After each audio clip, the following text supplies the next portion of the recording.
ഈ ചരക്ക് സേവന നികുതി ഘടനയിലെ ഈ വൻ പൊളിച്ചെഴുത്തിന് കേന്ദ്രം തയ്യാറെടുക്കുകയാണ്. ഏത് തരത്തിലായിരിക്കും ആ പൊളിച്ചെഴുത്ത് നടത്തുക? ആ ഘടനയിൽ മാറ്റം വരുത്താൻ ഏത് തരത്തിലായിരിക്കും? GST സംവിധാനം വളരെ കാര്യക്ഷമമായിട്ട് നടപ്പിലാക്കുന്നതിന് മുൻകൈ എടുത്തത് നരേന്ദ്രമോദി സർക്കാർ. അപ്പം അതിൻ്റെ ഒരുപാട് അപാകതകളും ഒരുപാട് നേട്ടങ്ങളും ഒക്കെ നമ്മൾ പറഞ്ഞു കേട്ടിട്ടുള്ളതാണ്. അതിൽ ഒരുപാട് നേട്ടങ്ങൾ നമുക്കെല്ലാവർക്കും ഉണ്ടാക്കിയിട്ടുണ്ട്. സർക്കാരിനും ഫെഡറൽ സംവിധാനത്തിനും ഒരുപാട് മഹിമ അതിനകത്തുണ്ട് എന്നും പറയപ്പെടുന്നു.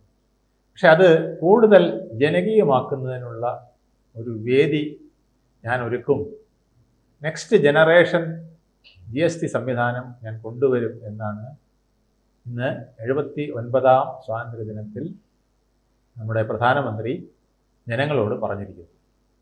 അതിൽ അദ്ദേഹം പറഞ്ഞിരിക്കുന്നത് 2 സ്ലാബ് തിയറിയാണ്. അതായത് ഒന്ന് സ്റ്റാൻഡേർഡ് റേറ്റ്, ഒന്ന് സ്പെഷ്യൽ റേറ്റ്. അതായത് സാധാരണ ജനങ്ങൾക്ക് വളരെ അത്യാവശ്യമുള്ള ഉപയോഗപ്രദമായ സാധനങ്ങളെല്ലാം വളരെ കുറഞ്ഞ നിരക്കിൽ, ഇന്ന് 4 സ്ലാബാണുള്ളത് അല്ലേ? 5%, 12%, 18%, 28%. ഈ ഇതിനെ 2 സ്ലാബോ അല്ലെങ്കിൽ 3 സ്ലാബോ ആയിട്ട് നിർത്തുമെന്നാണ് പൊതുവെ എക്കണോമിസ്റ്റുകളെല്ലാം ഇപ്പോൾ പറയുന്നത്. അപ്പം അങ്ങനെ വരുമ്പോൾ ഈ 12% എന്ന് പറയുന്ന നിൽക്കുന്ന ഇതിലെ പ്രധാന ഇനങ്ങളെല്ലാം 5ലേക്ക് മാറുകയും ജനങ്ങൾക്ക് കൂടുതൽ പർച്ചേസിംഗ് പവർ ടാക്സ് കുറച്ചുകൊണ്ട് പർച്ചേസിംഗ് പവർ ഉണ്ടാക്കി കൊടുക്കുകയും നമുക്ക് ടാരിഫ് അടക്കമുള്ള പ്രശ്നങ്ങളിൽ ഇന്ന് നേരിടുന്ന ഒരു വിപത്തിനെ അദ്ദേഹം സ്വദേശി പ്രസ്ഥാനത്തിലൂടെ നമുക്ക് ഗുണകരമാക്കി മാറ്റണമെന്നാണ് ഉദ്ദേശിക്കുന്നത്. പണ്ട് ഗാന്ധിജി സ്വദേശി പ്രസ്ഥാനം പറഞ്ഞിരുന്നു. അതുപോലെ അത് പറഞ്ഞതുകൊണ്ട് മാത്രം കാര്യമില്ല, ജനങ്ങളുടെ മനസ്സിലേക്ക് വരണമെങ്കിൽ ഇതിനൊരു ഇൻസ്പിറേഷൻ വേണം. അപ്പോൾ അതിനൊരു ടാക്സ് എക്സംഷൻ കിട്ടുമ്പോൾ, വിലക്കുറവ് വരുമ്പോൾ ഇന്ത്യയിൽ പർച്ചേസിംഗ് പവർ കൂടുകയും കൂടുതൽ ആൾക്കാർ കൂടുതൽ മെച്ചപ്പെട്ട സാധനങ്ങൾ വാങ്ങിക്കാൻ തയ്യാറാകുകയൊക്കെ ചെയ്യും എന്നുള്ള ഒരു കൺസെപ്റ്റിലാണ് ഈ 2 സ്ലാബ് തിയറി. വില കുറയും, വില പല എസെൻഷ്യൽ കമോഡിറ്റീസിൻ്റെ വളരെ ഡ്രാസ്റ്റിക് ആയിട്ട് ചേഞ്ച് ചെയ്യും. മറ്റ് പല നമ്മൾ പിന്നെ ഐറ്റംസിനും സാധാരണക്കാരന് അഫോർഡബിൾ ആക്കി കിട്ടും. ഇത് നമ്മൾ UPI കൊണ്ടുവന്നതുപോലെ, നമ്മുടെ യുണൈറ്റഡ് പേയ്മെൻറ്റ് ഇൻ്റർഫേസ് പോലെ ഇന്ത്യയിൽ ഒരു പുതിയ വിപ്ലവത്തിന് അദ്ദേഹം തുടക്കം കുറിക്കുക. UPI നമുക്കറിയാം, നമ്മൾ 3 ഞെക്ക് ഞെക്കുമ്പോൾ പണം അങ്ങോട്ടും പണം ഇങ്ങോട്ടും മറിഞ്ഞു വരുന്ന വിധത്തിൽ 146 കോടി ജനങ്ങളുടെ ഇടയിലേക്ക് ഈ സാധനം കൊണ്ടുവന്നപ്പോൾ ഇത് നടക്കാത്ത കാര്യമെന്ന് നമ്മുടെ പ്രതിപക്ഷവും ലോകത്തുള്ളവരും എല്ലാം പറഞ്ഞതാണ്. പക്ഷേ നരേന്ദ്രമോദിയുടെ സർക്കാർ അത് ഭംഗിയായിട്ട് നടപ്പിലാക്കി. നമ്മളിന്ന് കാശ് കൊണ്ട് നടക്കാറില്ല, എല്ലാവരും സ്വന്തമായിട്ട് കൊണ്ടു നടക്കുന്ന മൊബൈലിൽ കൂടെയാണ് ട്രാൻസാക്ഷൻ നടത്തുന്നത്. ആ ഒരു യുഗത്തിലേക്ക് എത്തി. ഇതുപോലെ കൂടുതൽ ജനകീയമായ ഒരു GST സംവിധാനത്തിലേക്കാണ് അദ്ദേഹം. GST ഇപ്പം തന്നെ എല്ലാവർക്കും എസ്റ്റാബ്ലിഷ്ഡ് ആയി. സ്റ്റേറ്റിനും സെൻട്രലിനും ഒക്കെ അത് ഏകദേശം അക്സെപ്റ്റഡ് ആയിട്ടുണ്ട്. കാരണം കിട്ടാനുള്ളത് പെട്ടെന്ന് കിട്ടും. സ്റ്റേറ്റ് വിഹിതമായാലും മറ്റ് വിഹിതങ്ങളായാലും പെട്ടെന്ന് കിട്ടുന്നുണ്ട്. പണ്ടത്തെ കൂട്ട് കേന്ദ്ര ഫണ്ട് തിരിച്ചിങ്ങോട്ട് തരുന്നത് ഇങ്ങനെ കാലക്രമമൊന്നും നോക്കേണ്ട കാര്യമില്ല, പെട്ടെന്ന് കിട്ടുന്നുണ്ട്.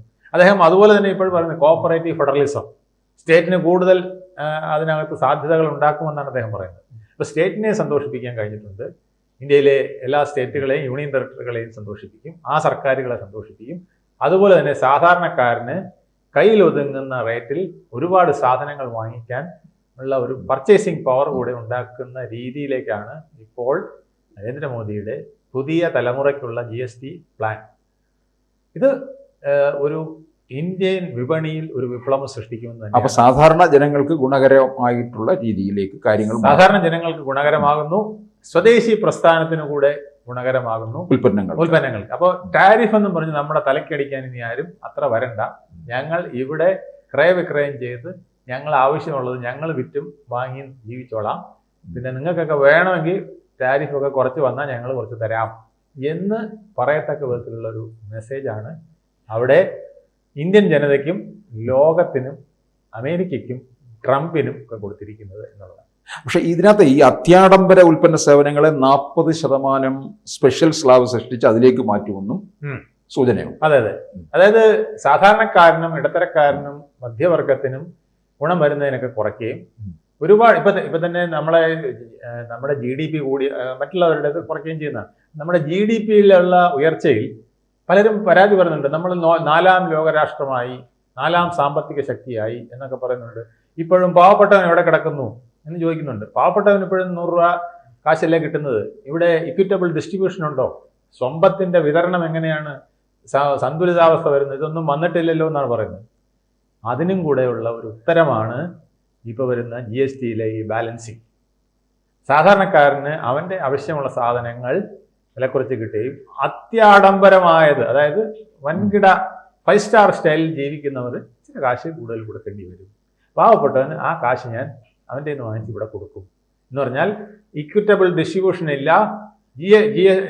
GDP കൂടിയെന്ന് പറയുന്നതല്ലാതെ അത് ദരിദ്രനാരായണൻ്റെ വായിലോ കയ്യിലോ മണ്ണിലോ എത്തുന്നില്ല എന്നൊക്കെ പറയുന്നവർക്കുള്ള ഒരു മറുപടി കൂടെയാണ് ഈ വൻകിടയ്ക്ക് ഇച്ചിരി ടാക്സ് കൂട്ടും, 5 സ്റ്റാറുകാർക്ക് ഇച്ചിരി ടാക്സ് കൂടും, ദരിദ്രനാരായണന് ഇച്ചിരി കൂടുതൽ ടാക്സ് കുറയും. ഈ ഒരു പോളിസിയും കൂടെയാണ് നരേന്ദ്രമോദി പറഞ്ഞത്. ഇതിനകത്ത് ഇപ്പൊ ഈ സ്വദേശി ഉൽപ്പന്നങ്ങൾ അത്രത്തോളം നമ്മുടെ രാജ്യത്ത് നിന്ന് ഉൽപാദനക്ഷമതയും കൂടി ഉണ്ടായിരിക്കുകയും വേണമല്ലോ.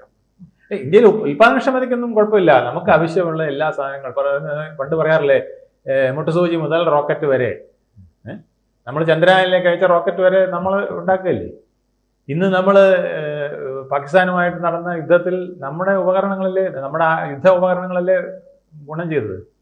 അമേരിക്കയ്ക്ക് ഏറ്റവും കൂടുതൽ ദേഷ്യം വന്നതാണ്. അവരുടെ GDP-യുടെ സമ്പത്തിൻ്റെ ഏറ്റവും വലിയ സാധനം എന്ന് പറയുന്നത് ഈ ആയുധങ്ങൾ കയറ്റിയേക്കുകയാണ്. അതൊരു എക്സിബിഷൻ നമ്മൾ നടത്തിയിരിക്കുകയാണ്. ഇതിങ്ങനെ വേറെ എക്സിബിഷൻ നമുക്ക് നടത്താൻ പറ്റില്ലല്ലോ. പാകിസ്ഥാനുമായിട്ടൊരു 6 ദിവസത്തെ അടിയിലാണ് നമ്മൾ ഈ എക്സിബിഷൻ നടത്തിയത്. ലോകത്തിന് കാണിച്ചു കൊടുത്തു. ചൈനയുടെ സാധനം അടിച്ച് ദൂരെ കളഞ്ഞു, F-16 അടിച്ച് താഴെ ഇട്ടു. അമേരിക്ക എവിടെ, ചൈന എവിടെ എന്ന് നമ്മൾ ചോദിക്കുന്നതിന് പകരം ഇത് കാണിച്ചു കൊടുത്തു. നമ്മുടെ ആയുധങ്ങൾ വാങ്ങിക്കാൻ ഇപ്പോൾ ആളുകൾ ക്യൂ നിൽക്കുകയാണ്. ബ്രഹ്മോസ് ഞങ്ങൾക്ക് തരുമെന്ന് ഫിലിപ്പീൻസ് പറയുകയാണ്, ബ്രഹ്മോസ് ഞങ്ങൾക്ക് തരുമെന്ന് ഇന്തോനേഷ്യ പറയുകയാണ്, ബ്രഹ്മോസ് ഞങ്ങൾക്ക് തരുമെന്ന് ലാറ്റിൻ അമേരിക്കൻ രാഷ്ട്രങ്ങൾ പറയുകയാണ്, ആഫ്രിക്കൻ രാഷ്ട്രങ്ങൾ പറയുകയാണ്. കാലം മാറി. ഏഷ്യയിലെ പല രാഷ്ട്രങ്ങളും ചോദിക്കുകയാണ്, നിങ്ങളുടെ ബ്രഹ്മോസ് ഞങ്ങൾക്ക് കൂടെ വേണം. അപ്പോൾ അമേരിക്കയ്ക്ക് ഇത് വലിയ വിഷമം വരും. കാരണം അവരുടെ GDP-യുടെ ഒരു വലിയ ചങ്ക് എന്ന് പറയുന്നത് ഈ യുദ്ധോപകരണങ്ങൾ വിറ്റിട്ടാണ് ഉണ്ടാകുന്നത്. അവിടെ കയറി കളിക്കരുതേ എന്നാണ് ട്രംപ് പറയുന്നത്. അങ്ങനെയാണെങ്കിൽ ചുങ്കം വെച്ച് നിൻ്റെയൊക്കെ തലക്കടിക്കും. ചുങ്കം ചുമത്തി 25 ആക്കും, 50 ആക്കും, നിവർത്തില്ല ഞങ്ങൾ 100 ആക്കും, അങ്ങനെ അടിക്കുമെന്നാണ് പറയുന്നത്. അതിനുള്ള ഒരു മറുമരുന്നാണ് GST-യിൽ ഒരു ബാലൻസിങ് നടത്തിക്കൊണ്ട് ഇവിടെ സ്വദേശി പ്രസ്ഥാനം ശക്തിപ്പെടുത്തി ക്രയവിക്രയം ഇതിനകത്ത് നടന്നാൽ നമ്മുടെ ആളുകൾക്ക് ആവശ്യത്തിനുള്ള പൈസ പോക്കറ്റിൽ കിട്ടും. ലോകത്തെ ഏറ്റവും വലിയ വിപണി നമ്മളാണ്. ലോകത്തെ ഏറ്റവും കൂടുതൽ ജനസംഖ്യയുള്ളത് നമ്മളാണല്ലോ. ഏറ്റവും കൂടുതൽ സാധനങ്ങൾ വാങ്ങിക്കുന്നത് നമ്മളാണ്. ചൈന ഏറ്റവും കൂടുതൽ ജനസംഖ്യയുള്ള മറ്റൊരു രാഷ്ട്രമാണെങ്കിലും ചൈന ഒന്നും വാങ്ങിക്കാറില്ല. ചൈന അവരുടെ സാധനങ്ങൾ വെച്ചിട്ട് ജീവിക്കാനാണ് ശ്രമിക്കുന്നത്. അവർ എക്സ്പോർട്ട് ചെയ്യാനാണ് ശ്രമിക്കുന്നത് ബാക്കിയുള്ളത്. മനസ്സിലായില്ലേ? അധികം സാധനങ്ങൾ അവർക്ക് വാങ്ങിക്കാതെ വരും. ഇപ്പോൾ ഇന്ത്യയും ആ ഒരു ലൈനിൽ പോകാനാണ് നരേന്ദ്രമോദി വിഷ്വലൈസ് ചെയ്യുന്നത്. സാധനങ്ങൾ നമ്മൾ തമ്മിൽ ക്രയവിക്രയം ചെയ്ത് നമ്മുടെ സുരക്ഷിതത്വം സമ്പത്തും ഇതിനകത്ത് റോൾ ചെയ്യാം. പിന്നെ നമുക്ക് വിദേശത്തേക്ക് ഹൈ ക്വാളിറ്റി സാധനങ്ങൾ ഉണ്ടാക്കി കയറ്റുമതി ചെയ്യുക. ഈ പൊളിച്ചെടുത്ത് നമ്മുടെ സംസ്ഥാന സർക്കാരും ഇതിനോട് യോജിക്കുമായിരിക്കുമല്ലോ അല്ലേ? ഇതിനകത്ത് അതിനാണ് അദ്ദേഹം ഒരു ചെറിയ മുട്ടായി ഇട്ട് കൊടുത്തിട്ടുണ്ട് സ്റ്റേറ്റിന്. കോഓപ്പറേറ്റീവ് ഫെഡറലിസം എന്ന് വെച്ചാൽ ഇത് മുഴുവൻ കേന്ദ്രം പിടിച്ചുകൊണ്ട് പോവില്ല, സംസ്ഥാന സർക്കാർക്കൊക്കെ മാന്യമായ വിഹിതം ഞാൻ തരും, നിങ്ങളും വിഷമിക്കണ്ട, നിങ്ങൾക്കും കേന്ദ്രത്തിനോട് കെഞ്ചാതെ, ധനകാര്യ കമ്മീഷന്റെ മുമ്പാകെ കെഞ്ചാതെ ആവശ്യത്തിന് തൊട്ട് കിട്ടുന്ന പരിപാടി ഞാൻ ചെയ്തു തരാം എന്ന് പറഞ്ഞാണ് ഈ കോപ്പറേറ്റീവ് ഫെഡറലിസം എന്നൊരു വാചകം കൂടെ ചേർത്തിരിക്കുന്നത്. എല്ലാവർക്കും ഇച്ചിരി രോമാഞ്ചവും മിക്ലിയൊക്കെ വരുന്ന വിധത്തിലാണ് ഈ GST-യുടെ പുതിയ മാറ്റം. അതാണ് ദീപാവലിക്ക് പുതിയ പടക്കത്തിനൊപ്പം വേറൊരു 1ാം തരം പൂത്തിരിയും കൂടെ ഞാൻ നിങ്ങൾക്ക് തരും. അത് 1ാം തരം മധുരമായിരിക്കും. മധുരിക്കുന്ന ഒരു GST ഭാവി തലമുറയ്ക്ക് ഒരു ന്യൂ ജനറേഷൻ GST ഞാനിതാ വിഭാവനം ചെയ്തിരിക്കുന്നു എന്ന് റെഡ് ഫോർട്ടിലെ 103 മിനിറ്റിലെ നിർണായക സ്പീച്ചുകളിൽ ഒരെണ്ണം കൊണ്ട് ഉദ്ദേശിക്കുന്നു. കൂടുതൽ വാർത്തകളും വിശേഷങ്ങളും നിങ്ങളിലേക്ക് എത്താൻ ABC മലയാളം സബ്സ്ക്രൈബ് ചെയ്യുക, ബെൽ ബട്ടണും അമർത്തുക.